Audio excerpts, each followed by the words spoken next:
Rahayu, saudara-saudara sejauh atau Sanaji Nusantara, jumpa lagi dengan saya Joko Supiradi dari JS Collection, Kris Hadi Channel, Jakarta. Tayangan ini dibuat pada tanggal 25 Desember 2024. Untuk itu izinkan saya mengucapkan selamat merayakan Natal bagi yang merayakannya, sekaligus ucapan selamat tahun baru 2025. Semoga senantiasa segala yang terindah dan yang terbaik terlimpah untuk kita.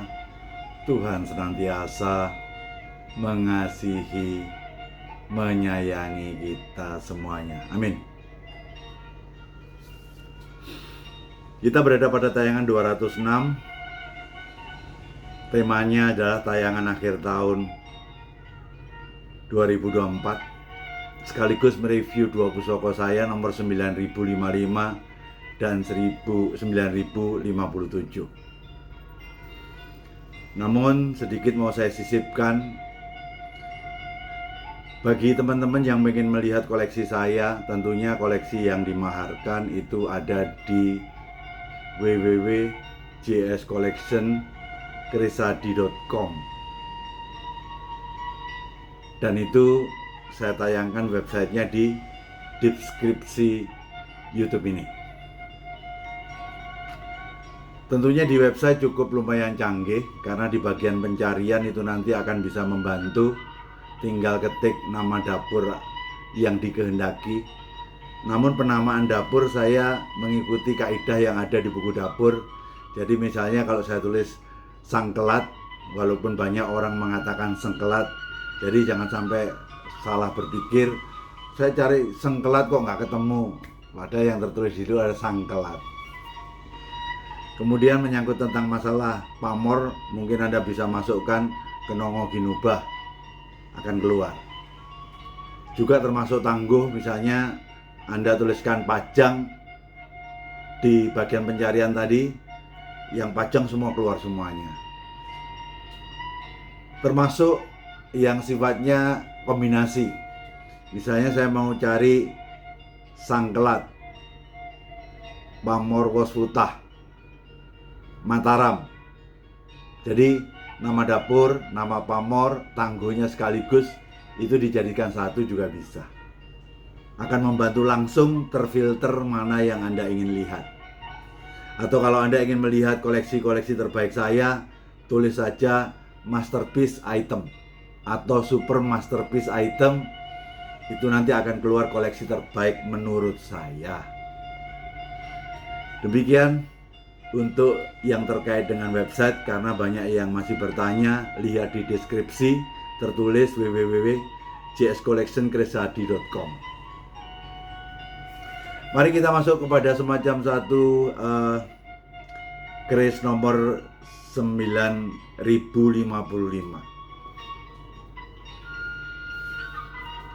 Manis ini seloroknya, selorok perak lawasan, tebal banget. Mari kita lihat apa yang ada di dalamnya.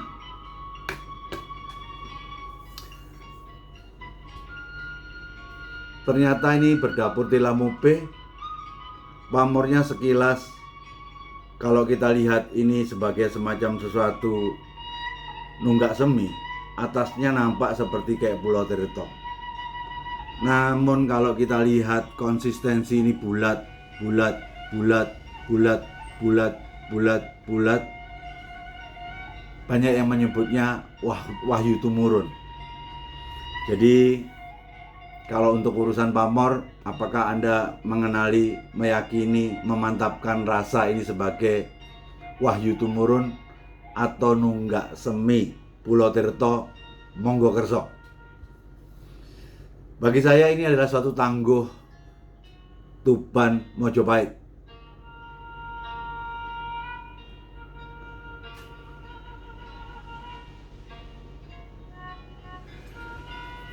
Seperti kita sama-sama pelajari, yang merupakan sesuatu informasi-informasi dari sesepuh kita. Kalau dari sisi ilmu tanting atau melihat sebagai benda seni, tuban nampak dari sisi buwengnya sirah cecak, tidak lancip tapi buweng.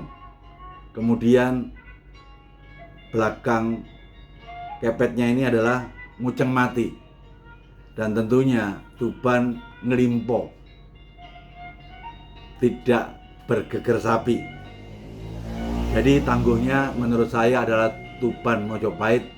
Itu yang bisa kita lihat dari sisi tangguh. Kemudian kalau kita lihat dari sisi tajak atau secara filosofi, tadi saya sampaikan ada dua. Ya, kita sama-sama tahu bahwa kalau nunggak semi Pulau Tirto itu adalah untuk memastikan usaha baru yang kita lakukan itu bertumbuh, dan ini dimantapkan dengan kekuatan dari Pulau Tirtonya, memastikan nunggak akan benar-benar bersemi. Namun kalau Anda melihat ini dari bulat-bulatnya tuh, dari atas turun ke bawah konsisten, Anda sebutnya sebagai wahyu tumurun. Buat saya wahyu tumurun tidak hanya terkait dengan urusan dalam berkarya sehingga kita bisa naik pangkat dan lain sebagainya, tapi dalam berusaha pun sehingga usahanya menjadi mantap, itu juga merupakan sesuatu terkait dengan wahyu tumurun. Tentu saja secara dapur Tilamope tidak lain tidak bukan sebagai dasar pembentuk kekuatan dalam berumah tangga. Keris ini sangat sederhana, namun menurut saya rasanya mantap, pamornya luar biasa, tebal.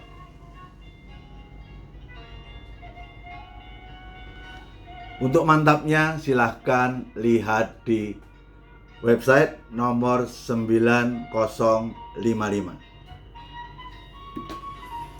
Kita beranjak pada review pusaka yang kedua, yaitu nomor 9057. Banyak orang mengatakan ini adalah pandan laut, tapi ini adalah rangkanya ada kenditnya. Di sini ada kenditnya, bawahnya ada kenditnya. Mari kita lihat apa yang ada di dalamnya. Ternyata ini sesuatu hal yang menurut saya sangat langka, karena dapurnya depannya adalah singong, ada lar, ada ekor naganya hingga ujung atas. Yang sering kita jumpai itu adalah ini gajah, ada larnya, kemudian nogonya, ekornya sampai ke atas. Namun ini adalah singo. Luknya luk 9. Ketepatan dari sisi pamornya lebih ke arah juga nunggak semi, cuman karena titik-titik bulatannya lebih kecil, saya menamakan nunggak semi Tirto Tumetes. Secara pemaknanya sama dengan tilam upih tadi. Saya tangguh ini adalah tangguh Mojopahit. Ketika kita bicara tentang yang lazim, ada suatu keris yang disebut dengan peksi nogoliman. Burung, ekor naga, ada gajahnya. Keris itu adalah diinisiasi di akhir-akhir era Mojopahit, karena saat itu Mojopahit dalam suatu titik-titik menuju kehancuran, dan itu diinisiasi guna untuk sebuah ide persatuan. Kalau kita lihat sayapnya daripada peksi nogoliman itu adalah gambaran Islam. Kemudian dari sisi nogonya adalah Buddha, dari sisi gajahnya adalah Hindu. Sehingga keris peksi nogoliman tidak lain tidak bukan adalah ide untuk semoga terjadinya suatu persatuan umat yang diharapkan terjadi persatuan sehingga tidak memicu jatuhnya Mojopahit. Namun Tuhan Allah SWT menghendaki cerita lain, sejarah pun juga akhirnya berubah. Terus bagaimana dengan ini kalau ini bukan yang namanya Peksi Nogoliman tapi ini dari Singo? Ya, tinggal disebutnya Peksi Nogo Singo Lu 9. Terus bagaimana secara pemahaman esoteri? Menurut apa yang saya rasakan, Lu 9 tidak lain tidak bukan adalah sebuah kesempurnaan. Kalau ini simbolisasi kekuatan, bisa keselamatan. Ada unsur larnya itu adalah udara. Nogo adalah singo, air maksud saya. Kemudian singonya lebih terkait dengan darat. Seolah-olah keris ini menggambarkan gambaran kekuatan yang sempurna, yang akan mampu memberikan kekuatan sekaligus keselamatan kita, baik di udara, air maupun di darat. Seolah-olah pusoko kekuatan 3 matra. Seolah-olah ini pusokonya Panglima TNI. Namun sekali lagi, pusoko ini sesuatu hal yang personal dan sifatnya jodoh-jodohan. Walaupun kita kejar, terkadang keris pun juga tidak akan datang. Tetapi ketika kita tidak kejar, malah dia akan menghampiri kita. Itulah yang namanya perjodohan. Bagi saya, keris ini adalah suatu keris yang menurut saya sangat super langka. Karena yang sering saya jumpai nampak Peksi Nogoliman. Sementara pusoko ini adalah Peksi Nogo Singo. Sebagai penutup, saya ingin mencoba menjawab pertanyaan, karena saat kemarin itu sempat ada orang yang bertanya tentang sinengker. Padahal berapa kali saya coba jelaskan tentang sinengker. Bolehlah sedikit untuk refreshing. Ada 2 aturan tentang masalah keris pusoko. Keris itu jangan dilihat tapi bacalah maknanya. Keris jangan hanya sekedar dianalisa tetapi dirasa. Sejatinya keris menurut saya adalah olah rasa personal. Ungkapan yang kedua, belajar berkeris itu bukan untuk membuat kita jadi ahli keris, hanya untuk menumbuhkan rasa cinta kita terhadap Tosan Aji, yang efek akhirnya nanti dalam berkeris justru membuat kita ego menjadi turun. Sehingga saya sering bercanda ketika orang berkeris egonya malah tambah naik. Ya menurut saya salah dalam belajar. Lah kalau dikaitkan semuanya ini dengan sinengker, ya saya pikir mari kita lihat proses sinengker tempo waktu zaman kuno. Dulu sangat ekstrim. Bahkan keris itu hanya dilihat sendiri, hanya orang tertentu yang ditunjukin kerisnya, tapi kebanyakan dia disinengkerkan. Bahkan terkadang orang yang ngerti keris itu dengan melihat warongko keris yang seperti ini, dilihat warongkonya, oh ini keris lurus. Orang bisa mendebak apakah itu keris lo atau lurus, gonjo biasa, atau yang ngembang kacang gandik maksud saya. Itu bisa. Saking itu akhirnya banyak orang dahulu itu membuat yang namanya gonjonya dirubah. Keris yang berpamor agar tidak kelihatan keris itu apa, akhirnya dibuatlah gonjo wulung. Gonjo yang cukup besi saja. Tapi ada juga saya ketemukan dasar kerisnya adalah keris yang besi baja saja, yang keleng. Untuk mensinengkerkan agar tidak nampak oleh orang, gonjonya dibuat gonjo sekar, yaitu gonjo yang ada pamornya. Seperti itu dalamnya orang untuk mensinengkerkan keris. Karena orang dahulu itu punya anggapan. Anggapannya adalah ego manusia itulah yang akan menurunkan kekuatan energi dari pusoko itu. Karena kalau dia menunjukkan sama orang, itu kan ujungnya ingin mendapatkan pengakuan bahwa keris saya itu hebat, luar biasa dan lain sebagainya. Nah, orang dahulu itu meyakini cara-cara yang seperti itu akan membuat yang namanya energi secara esoteris daripada pusoko itu akan berkurang.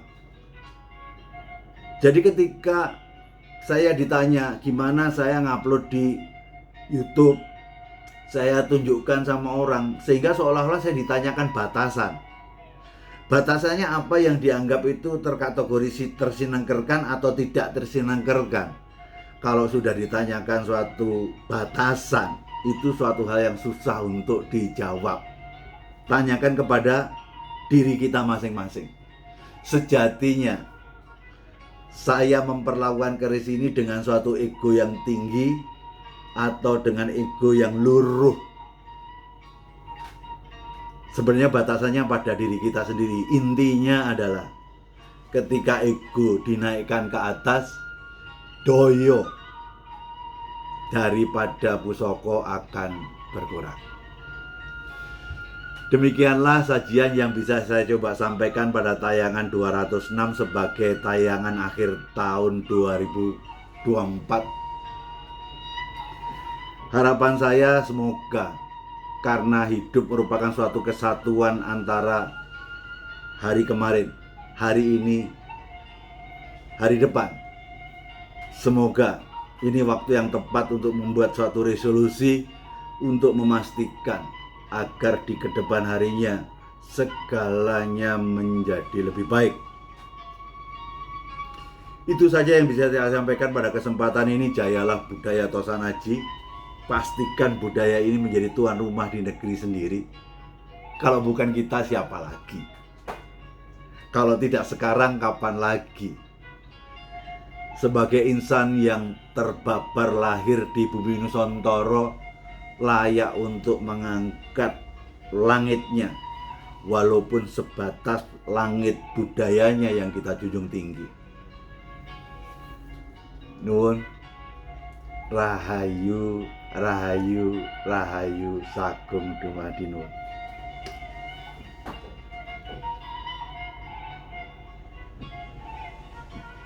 Peksi Naga Singa.